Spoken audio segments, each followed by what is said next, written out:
रहस्य को गहराई से आज के इस वीडियो में।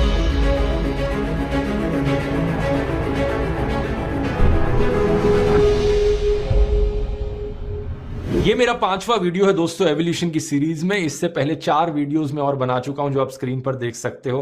पहला थ्योरी ऑफ एवोल्यूशन पर, दूसरे में बात करी हमने बंदरों से इंसान कैसे बने, तीसरे में बात करी कि मुर्गी पहले आई या अंडा, चौथे में बात करी कैसे सोलर सिस्टम में धरती की फॉर्मेशन हुई, और अब 5वें में बात करेंगे कि कैसे नॉन लिविंग थिंग्स से लिविंग बीइंग्स की फॉर्मेशन हुई।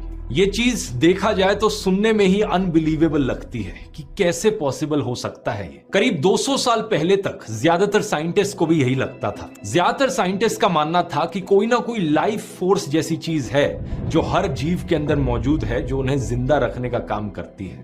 लेकिन साल 1780s में एक फ्रेंच केमिस्ट एंटोनी लेवोसियर ने पहला ऐसा एक्सपेरिमेंट किया जिसने साबित किया कि शायद living things non living things से इतनी भी अलग नहीं है।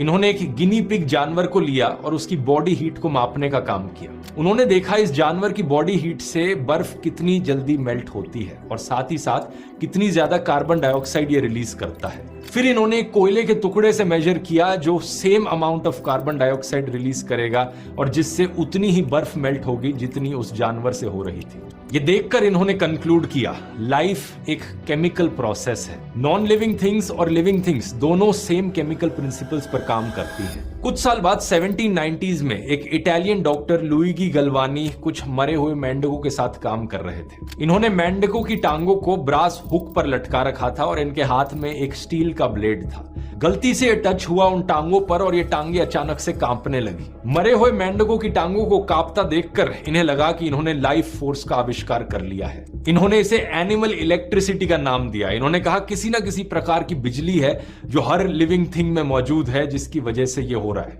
लेकिन इनका ये कंक्लूजन अलेक्जेंड्रो वोल्टा ने गलत प्रूफ कर दिया। उन्होंने कहा कि ये मेंढकों की टांगों की वजह से नहीं, ये इन दोनों मेटल्स की वजह से हो रहा है। ये स्टील का ब्लेड जब ब्रास हुक से टकराता है तो इलेक्ट्रिसिटी प्रोड्यूस होती है, उनके बीच में रिएक्शन देखने को मिलता है। वोल्टा ने बाद में इसी प्रिंसिपल का इस्तेमाल करके दुनिया को पहली इलेक्ट्रिक बैटरी भी बनाकर दी। ये सेल्स जिनका हम इस्तेमाल करते हैं जिनमें वोल्टेज होती है, वोल्टेज शब्द वोल्टा के नाम से ही आया है। लेकिन फिर भी ज्यादातर लोग कन्विंस नहीं थे। उन्हें अभी भी लग रहा था कि लिविंग चीजों में कोई ना कोई स्पेशल एनर्जी तो जरूर है जो नॉन लिविंग थिंग्स में नहीं है। असल में बात क्या थी कि साइंटिस्ट का ऐसा सोचने के पीछे एक बड़ा कारण था। ज्यादातर केमिकल कंपाउंड्स जो एक लिविंग बीइंग के अंदर पाए जाते थे जैसे कि फैट्स, प्रोटीन्स और शुगर्स, वो किसी भी नॉन लिविंग थिंग में देखने को नहीं मिलते थे, जैसे कि पत्थर, मिट्टी, बाकी और मिनरल्स। वैसे यहीं से ही ऑर्गेनिक केमिस्ट्री का भी जन्म हुआ था। स्कूल में याद है ना, ऑर्गेनिक केमिस्ट्री और इनऑर्गेनिक केमिस्ट्री पढ़ाते हैं। कभी सोचकर देखा ये 2 अलग अलग नाम क्यों हैं?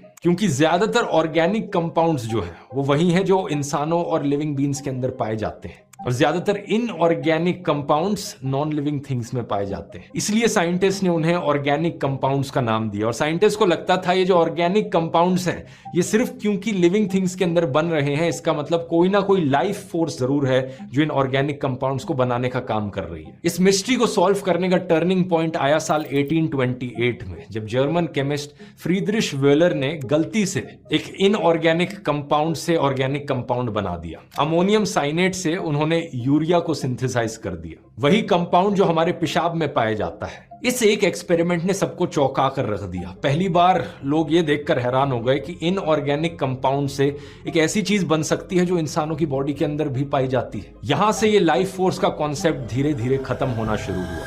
1850s में पेरिस में रहने वाले एक केमिस्ट मार्सेलिन बेर्थेलॉट ने इस पूरे कॉन्सेप्ट को खत्म करने के लिए अपना एक टोटल सिंथेसिस प्रोग्राम शुरू किया। उन्होंने कहा कि सिर्फ कार्बन, हाइड्रोजन, ऑक्सीजन और नाइट्रोजन की मदद से मैं सारे ऑर्गेनिक कंपाउंड्स बनाकर दिखा सकता हूं। और उन्होंने करके दिखा भी दिया। सबसे पहले उन्होंने हाइड्रोकार्बन्स बनाए, फिर हाइड्रोकार्बन्स को अल्कोहल में कन्वर्ट किया, फिर एस्टर्स बने और बाद में ऑर्गेनिक एसिड्स भी बनाकर दिखा दिए। यही सारी चीज 11th 12th क्लास में आज आप पढ़ते हो। अब इस पॉइंट पर लोग मानने लग गए थे, हाँ ठीक है, मान लिया कि ऑर्गेनिक कंपाउंड्स को केमिकल रिएक्शन से बनाया जा सकता है, लेकिन ऑर्गेनिक कंपाउंड्स अपने आप में लाइफ तो नहीं है ना, वो जिंदा तो नहीं है। तो चीजों के अंदर वो लाइफ कहां से आ रही है? इसके लिए लाइफ को डिफाइन करना जरूरी है। किसी चीज के लिविंग होने का क्या मतलब है? क्या जिंदा रहने का मतलब ये हुआ कि आप चल फिर सकते हो? अगर हाँ तो इस डेफिनेशन से सारे जानवर तो लिविंग बीन्स हैं, लेकिन पेड़ पौधे तो चल नहीं सकते। लेकिन ऐसा नहीं कि वो लिविंग बीन नहीं है। अब अगर हम कहें कि लाइफ का मतलब है जो चीजें रिप्रोड्यूस कर सकती हैं, तो इसमें प्लांट्स, एनिमल्स, बैक्टीरिया सब कुछ आ जाएगा। लेकिन फिर खच्चर जैसे जानवरों का क्या, जो खुद से रिप्रोड्यूस नहीं कर सकते? वो भी जिंदा है, लिविंग थिंग है, लेकिन ये रिप्रोडक्शन वाली डेफिनेशन उन पर फिट नहीं बैठेगी। 2011 में बायोफिजिसिस्ट एडवर्ड ट्रिफोनोव ने लाइफ की डेफिनेशंस पता करने की कोशिश करी, तो उनको 123 अलग अलग डेफिनेशंस मिली। इन सभी डेफिनेशंस में एक कॉमन कंसेंसस था कि life is self reproduction with variation. इस डेफिनेशन में ऐसे क्रीचर्स भी ऐड कर दिए गए जो रिप्रोडक्शन से पैदा हुए हैं, भले ही खुद रिप्रोड्यूस ना कर सकते हैं। लेकिन चीजों को सिंप्लीफाई करने की जगह हमें यहाँ पर डिफरेंसेस समझने जरूरी हैं, अगर हमें इस मिस्ट्री को आंसर करना है कि non living things living things में कैसे बदल जाती है। पहला डिफरेंस है कॉम्प्लेक्सिटी का। जो लिविंग बीन्स हैं उनके अंदर बहुत सारे अलग अलग केमिकल कंपाउंड्स मौजूद हैं। नॉन लिविंग चीजों में उतनी कॉम्प्लेक्सिटी नहीं है। दूसरा डिफरेंस यहां पर आता है मेटाबॉलिज्म का, कि हर एक जिंदा चीज को खाने की जरूरत होती है एनर्जी के लिए। सभी जानवर खाना खाते हैं एनर्जी प्रोड्यूस करने के लिए, सभी पेड़ पौधे धूप को खाते हैं एनर्जी प्रोड्यूस करने के लिए, और बैक्टीरिया, वायरसेस जैसे माइक्रोब्स भी अपनी आसपास की एनवायरनमेंट से कुछ ना कुछ लेते जरूर हैं एनर्जी प्रोड्यूस करने के लिए, और जो बच जाता है उसे एनवायरनमेंट में वापस निकाल देते हैं। यही होता है मेटाबॉलिज्म। धरती पर जिंदा रहने वाली सारी चीजों में मेटाबॉलिज्म देखने को मिलता है। तीसरा फर्क आता है बाउंड्री का। जो लिविंग ऑर्गेनिजम्स हैं वो अपनी आसपास की एनवायरनमेंट से सेपरेटेड है एक बाउंड्री के थ्रू। हमारे स्किन सेल्स एक बैरियर बनाते हैं बाहर की एनवायरनमेंट से। पेड़ पौधों में उनके सेल्स ये काम करते हैं। बैक्टीरिया और वायरसेस में, सिंगल सेल्ड ऑर्गेनिजम्स में सेल वॉल ये काम करती है। अंदर जो भी चीजें हैं उन्हें बाहर की चीजों से सेपरेट रखने का और प्रोटेक्ट करके रखने का काम। और चौथी कंडीशन हो गई रिप्रोडक्शन, जिसे हम और सिंप्लीफाई करके कह सकते हैं रेप्लिकेशन। छोटे से छोटे सिंगल सेल्ड माइक्रोब्स भी खुद को रेप्लिकेट कर सकते हैं।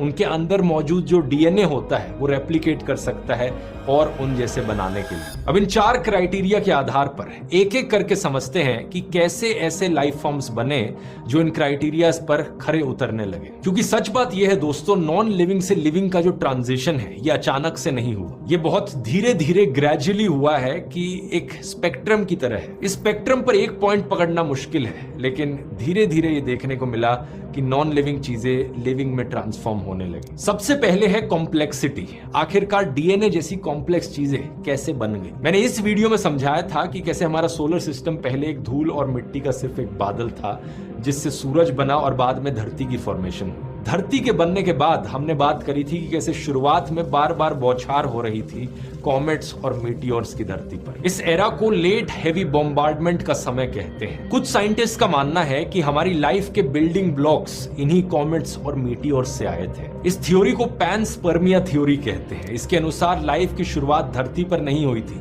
बल्कि स्पेस में हुई थी। सुनने में कुछ ज्यादा ही अजीबोगरीब लगता है, लेकिन आज के दिन हमारे पास इसका ठोस सबूत मौजूद है कि लाइफ के बिल्डिंग ब्लॉक्स स्पेस में मौजूद है। 1930s में स्पेक्ट्रोस्कोपी की मदद से जब साइंटिस्ट ने हमारी गैलेक्सी में गैस और धूलों के बादलों को स्टडी किया तो उन्हें पता चला कि इनके अंदर तो कॉम्प्लेक्स मॉलिक्यूल्स मौजूद हैं। शुरू में मिथाइलिन और साइनाइड जैसे सिंपल मॉलिक्यूल्स की खोज हुई। बाद में जैसे जैसे टेलीस्कोप्स और एडवांस्ड बनते गए, रेडियो और इंफ्रारेड टेलीस्कोप्स आए, तो हमने पाया कि अमोनिया, वाटर और फॉर्मल्डिहाइड के मॉलिक्यूल्स भी स्पेस में मौजूद हैं। 1969 में ऑस्ट्रेलिया में गिरे मर्चिसन मीटियोराइट में 20 से भी ज्यादा अमाइनो एसिड्स मिले। फिर उसके बाद साइंटिस्ट ने स्पेस में यूरिया, ग्लाइसिन और इथेनॉल की भी खोज करी। जब इथेनॉल यानी अल्कोहल स्पेस में पाया गया तो मीडिया में हेडलाइन चली स्पेस वोडका नाम से। 2014 में तो आइसोप्रोपाइल साइनाइड जैसे मॉलिक्यूल्स की भी खोज हो गई। ये धरती पर मिलने वाले अमाइनो एसिड्स की कॉम्प्लेक्सिटी से मेल खाता है। सैजिटेरियस B2 क्लाउड जो धरती से करीब 25,000 लाइट ईयर्स दूर है, इनमें मॉलिक्यूल्स मिले जिसमें कायरलिटी देखी गई। कायरलिटी भी एक ऐसा कॉन्सेप्ट है जो आपने स्कूल में पढ़ा होगा, जहां पर मॉलिक्यूल्स की मिरर इमेज होती है, लेफ्ट हैंडेडनेस और राइट हैंडेडनेस देखने को मिलती है। धरती पर पाए जाने वाली लाइफ की कायरलिटी एक बुनियादी पहचान है, क्योंकि अमाइनो एसिड्स डीएनए और आरएनए में भी कायरलिटी देखने को मिलती है। करीब 20 ऐसे अमाइनो एसिड्स हैं जो धरती पर मौजूद हर लाइफ फॉर्म में पाए जाते हैं। ये एक बिल्डिंग ब्लॉक्स की तरह है लाइफ के, और सारे के सारे 20 अमाइनो एसिड्स ऑलरेडी स्पेस में पाए जा चुके हैं। इनके अलावा 2 तरह के न्यूक्लिक एसिड्स, पहला डीएनए और दूसरा आरएनए, आरएनए, इन्हें भी लाइफ का बिल्डिंग ब्लॉक कंसीडर किया जाता है। हालांकि खुद से ये डीएनए आरएनए स्पेस में हमें नहीं मिले हैं, लेकिन इनके बिल्डिंग ब्लॉक्स जरूर हमें स्पेस में मिल चुके हैं। डीएनए आरएनए का कोर कंपोनेंट होता है एक शुगर जिसका नाम है राइबोस। 25,000 लाइट ईयर्स दूर सैजिटेरियस B2 जैसे गैस क्लाउड में हमें शुगर ग्लाइकोल एल्डिहाइड मिला, जो कार्बन कंपाउंड्स के साथ रिएक्ट करके राइबोस बनाता है। तो इन डीएनए आरएनए के बिल्डिंग ब्लॉक्स ऑलरेडी स्पेस में मिलते हैं। साइंटिस्ट जेम्स लवलॉक ने इसी को लेकर कहा कि यूनिवर्स एक बड़े वेयरहाउस की तरह है, जहां पर लाइफ के लिए जो भी स्पेयर पार्ट्स चाहिए वो सभी अवेलेबल हैं। आज के दिन ज्यादातर साइंटिस्ट भी यही मानते हैं कि स्पेस अपने आप में ही एक केमिकल फैक्ट्री की तरह काम कर रहा है। इसका मतलब है कि धरती को खुद से बहुत ज्यादा मॉलिक्यूल सिंथेसाइज करने की जरूरत नहीं पड़ी होगी। सोलर सिस्टम में, मीटियोर्स में और कॉमेट्स में पहले से ही कई सारे ये कॉम्प्लेक्स मॉलिक्यूल्स भेज दिए होंगे। अब इन रॉ मटेरियल से धरती पर और कॉम्प्लेक्स चीजें कैसे फॉर्म हुई, इसके लिए आती है प्राइमोर्डियल सूप हाइपोथेसिस। इस थ्योरी के अनुसार धरती पर एक गर्म से तालाब में इनऑर्गेनिक मॉलिक्यूल्स का एक रिच मिक्सचर रहा होगा, जिसमें बिजली पड़ी, वोल्केनो से निकलने वाली गर्मी पड़ी, जिसकी वजह से लाइफ को एक किक स्टार्ट मिला। Lightning strikes the chemical soup at the right place and the right time. Billions of volts of electricity trigger a chain of improbable coincidences to create the first ever cell. Charles Darwin ने साल 1871 में कहा था कि किसी गर्म छोटे तालाब में अमोनिया फॉस्फेट्स, इलेक्ट्रिसिटी, लाइट और हीट की मौजूदगी से सबसे पहले किसी तरीके का प्रोटीन बना होगा। उस प्रोटीन से बाद में लाइफ इवॉल्व हुई होगी। लेकिन क्या सही में ऐसा हो सकता है? इसका एक प्रैक्टिकल एक्सपेरिमेंट किया गया साल 1953 में स्टैनली मिलर और हैरोल्ड यूरे के द्वारा। इन्होंने एक 5 लीटर का बड़ा सा ग्लास कंटेनर लिया। इसमें अमोनिया गैस भरी, मीथेन गैस और वाटर वेपर। इस ग्लास कंटेनर के अंदर अब इन्होंने बिजली के स्पार्क्स डाले, जैसे कि कंडीशंस रही होंगी धरती पर 4 बिलियन साल पहले। और कुछ हफ्तों तक ऑब्जर्व करने के बाद इन्होंने एक बहुत ही हैरान कर देने वाली चीज देखी। इन गिने चुने इनऑर्गेनिक कंपाउंड से लाइफ के बिल्डिंग ब्लॉक्स बन रहे थे। कुछ हफ्तों बाद इस कंटेनर में अमाइनो एसिड्स और कार्बन कंपाउंड्स बन गए। तो इस बात से ये चीज साबित हो गई कि अगर हमारे पास रॉ मटेरियल्स हैं और कंडीशंस सही हैं, तो लाइफ के बिल्डिंग ब्लॉक्स अपने आप ही बनने लग जाते हैं। दूसरा क्राइटेरिया है यहां पर रेप्लिकेशन का। इसके लिए एक थ्योरी है जिसे क्ले मिनरल हाइपोथेसिस कहा जाता है। क्ले, जो चिकनी मिट्टी है, उसके 4 सरफेसेस प्राइमरी ऑर्गेनिक मॉलिक्यूल्स को जोड़कर रखने और उनके बीच होने वाले रिएक्शंस की स्पीड तेज करने में बहुत हेल्पफुल रहते हैं। ये मिट्टी एक सरफेस प्रोवाइड करती है जिस पर ऑर्गेनिक मॉलिक्यूल्स जमा होते रहते हैं और कॉन्सेंट्रेट होते जाते हैं। यही क्ले न्यूक्लियोटाइड मॉलिक्यूल्स को जोड़ने में हेल्पफुल थी और ये एक चेन में जुड़ने लगे। धीरे धीरे यहाँ पर माना जाता है कि ऑर्गेनिक मॉलिक्यूल्स की एक बड़ी चेन बनी जिसे हम आरएनए कहते हैं।